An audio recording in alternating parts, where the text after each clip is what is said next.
आज जो जिला पंचायत अध्यक्ष चुने गए हैं निर्विरोध ही, कितने हैं? 4। सपा ने कितना बनाया? बसपा ने कितना बनाया? लोकदल ने कितना बनाया? किसी ने बनाया क्या? एक प्रत्याशी बता दीजिए।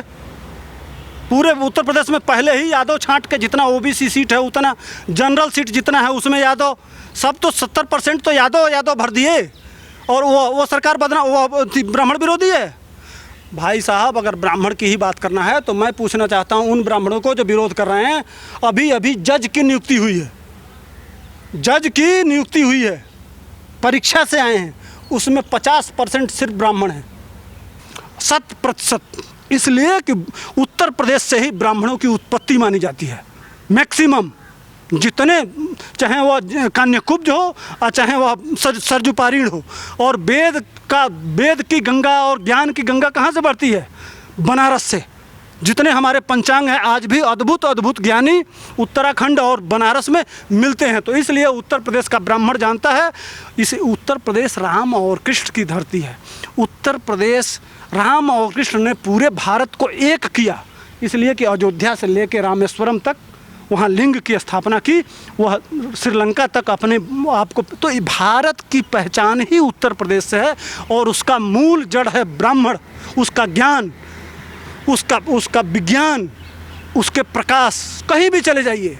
तो इसलिए उत्तर प्रदेश का ब्राह्मण भगवा छोड़ के भणवा के साथ नहीं जाएगा। दोस्तों नमस्कार, आप देख रहे हैं द पोस्ट और मेरा नाम है मोनू शर्मा। दोस्तों बात करेंगे उत्तर प्रदेश चुनाव के बारे में। उत्तर प्रदेश में जो चुनाव है 2022 का, लगभग 5-6 महीने बचे हैं, लेकिन उत्तर प्रदेश में चुनाव हो, राजनीति ना हो, ऐसा तो हो ही नहीं सकता। सबसे ज़्यादा राजनीति जो हो रही है वो ब्राह्मणों पर हो रही है कि ब्राह्मण किसको वोट देगा। और लगातार ये भी कहा जा रहा है कि जो योगी आदित्यनाथ सरकार है वो ब्राह्मण विरोधी सरकार है। आपने देखा होगा जब विकास दुबे का इनकाउंटर हुआ था तो लगातार एक प्रोपेगेंडा चलाया गया था कि भाई जो भाजपा सरकार है वो ब्राह्मण विरोधी सरकार है। इसी मुद्दे पर बातचीत करेंगे। सुधीर पांडे जी हमारे साथ मौजूद है, कुशीनगर के रहने वाले हैं।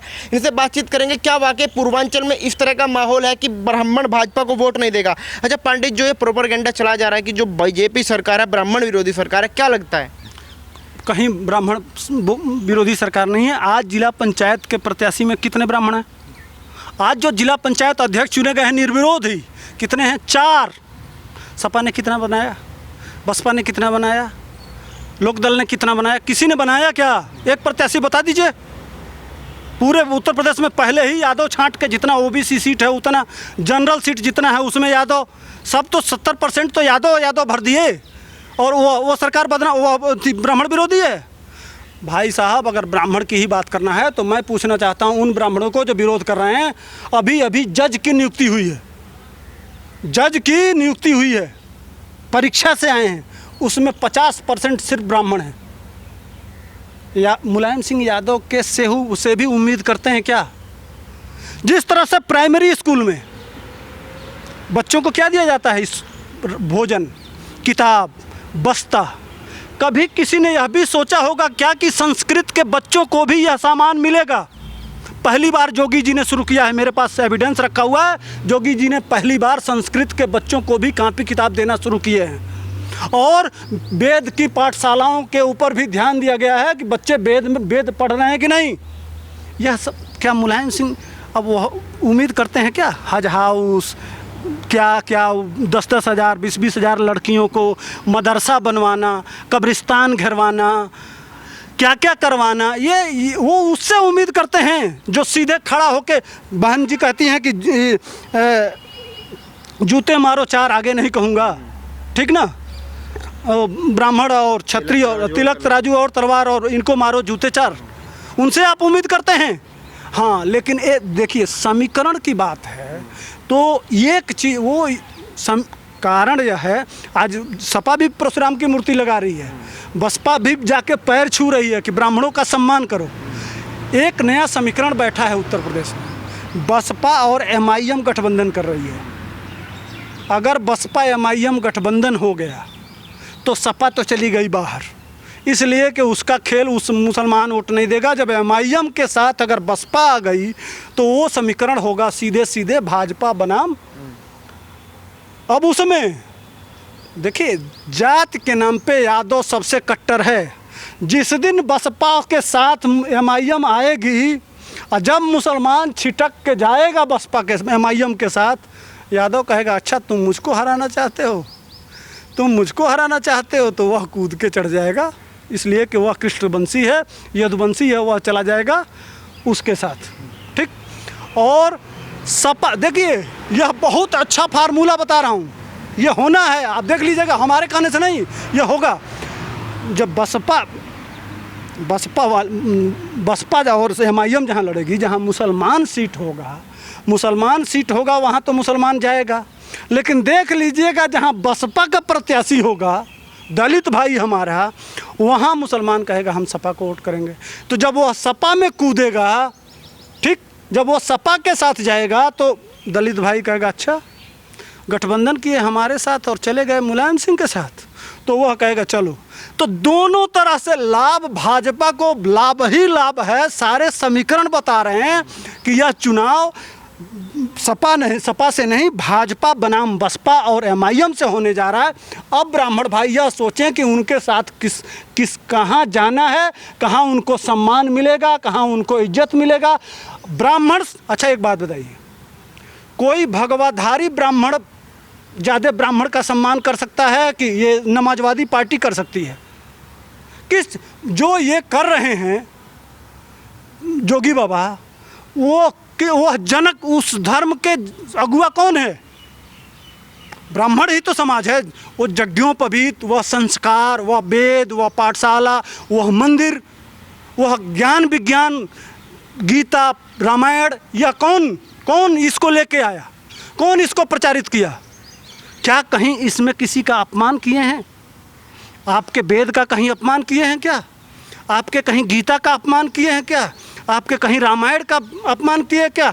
या आपके ज्ञान का कहीं अपमान किए हैं? उनके कहने का मतलब कि विकास दुबे नहीं हो सकते हैं ब्राह्मण। ब्राह्मण होगा वेद पाठी, जो वेद जानता हो, जो धारा प्रवाह संस्कृत बोलता हो, जो विज्ञान के सामने खड़ा होकर अपने धर्म का ध्वजा लहरा दे। जिस तरह से स्वामी विवेकानंद जाके अमेरिका में ध्वजा फहराए थे अपने धर्म का, उस तरह से आगे निकलो ना। अगर तुमको अपने कंधे पे जोगी बाबा लेके ना घूमे, सिर्फ एक बार हिंदुत्व का पर्चा लेके निकलो कि मैं हिंदुत्व के लिए आगे निकल रहा हूँ। जोगी बाबा अगर सर माथे पर न रखें तो कह देना, लेकिन अगर अपराधी बनेंगे और समाज में विकृति फैलाएंगे तो आप ब्राह्मण नहीं हो सकते, आप रावण हैं इसका मतलब। और रावण का वध होना चाहिए। हमारे समाज में, हमारे संस्कृति में अपराध की कोई जगह नहीं है, ज्ञान की गंगा बहनी चाहिए। सारे समाज को आपको लेके चलना है। आप धुरी हैं, ब्राह्मण, ब्रह्म का मतलब होता है पूरा ज्ञान विज्ञान की धुरी।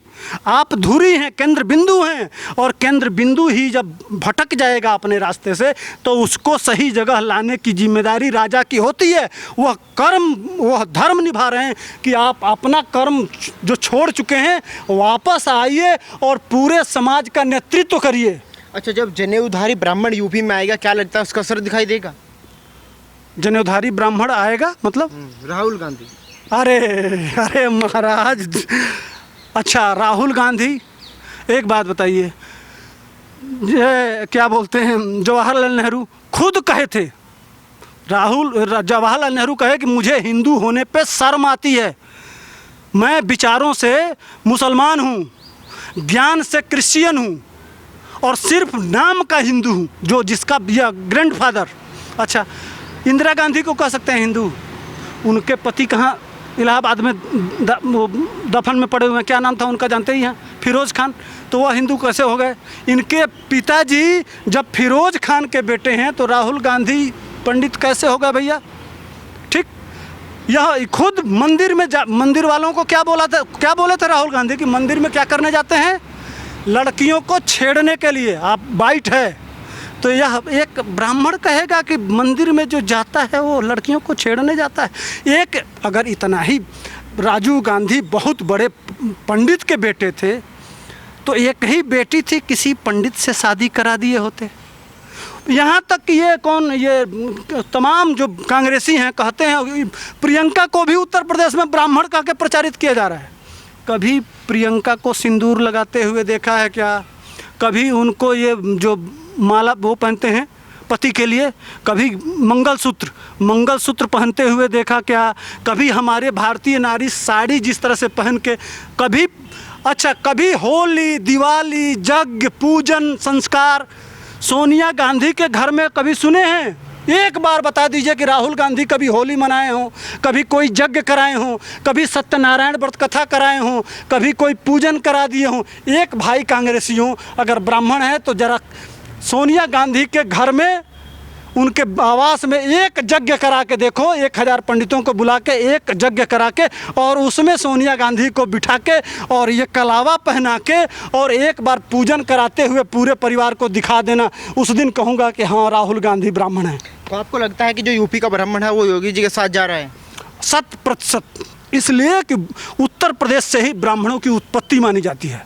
मैक्सिमम जितने, चाहे वह कान्यकुब्ज हो और चाहे वह सरजुपारीण हो, और वेद की गंगा और ज्ञान की गंगा कहाँ से बढ़ती है? बनारस से। जितने हमारे पंचांग हैं आज भी अद्भुत ज्ञानी उत्तराखंड और बनारस में मिलते हैं। तो इसलिए उत्तर प्रदेश का ब्राह्मण जानता है, इसे उत्तर प्रदेश राम और कृष्ण की धरती है। उत्तर प्रदेश राम और कृष्ण ने पूरे भारत को एक किया, इसलिए कि अयोध्या से लेकर रामेश्वरम तक वहाँ लिंग की स्थापना की, वह श्रीलंका तक अपने आप को। तो भारत की पहचान ही उत्तर प्रदेश से है, और उसका मूल जड़ है ब्राह्मण। उसका ज्ञान, उसका विज्ञान, उसके प्रकाश, कहीं भी चले जाइए। तो इसलिए उत्तर प्रदेश का ब्राह्मण भगवा छोड़ के भणवा के साथ नहीं जाएगा।